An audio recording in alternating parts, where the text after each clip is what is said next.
যারা 20 বছর ধরে বাইরে কাজ করছে, একটা সমস্যার মুখে পড়েছে, তার পরিবারে যাকে ধরেছে তার স্ত্রী আমার কাছে এসে সাহায্য চাইছে, আমার এতটুকু দায়বদ্ধতা নেই আমি ফোন করে দেবেন্দ্র ফাডনাভিসকে না পারি তার সরকারের কাউকে বা মুখ্যমন্ত্রী সচিবালয়ের কাউকে ফোন করে বলবো যে এদেরকে ভুলবশত বাংলাদেশি বলে আখ্যায়িত করে আপনারা জেলে ঢুকিয়েছেন, এটা অন্যায়, ওদের ছাড়ার ব্যবস্থা করুন। ট্রেনে স্টপেজ করে দিচ্ছে আর 4টে করে চিঠি রিলিজ করছে। আপনাকে মানুষ নির্বাচিত করেছে ট্রেনে স্টপেজ করার জন্য, আপনি কি স্টপেজ মিনিস্টার? এলাকার লোক যদি কলকাতায় কাজ পায় তাহলে তো মহারাষ্ট্রে যাবে না কাজ করতে।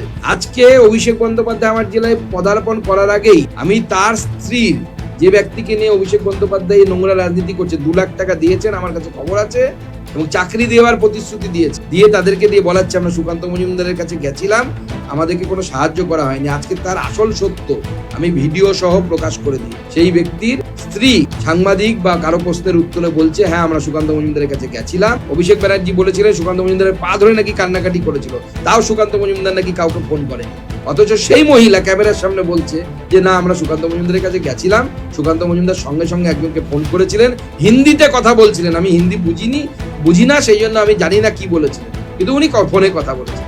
অর্থাৎ আরেকবার প্রমাণিত হলো পিসি তো যেমন তেমন, ভাইপো তার এক কাঠি উপরে মিথ্যেবাদী।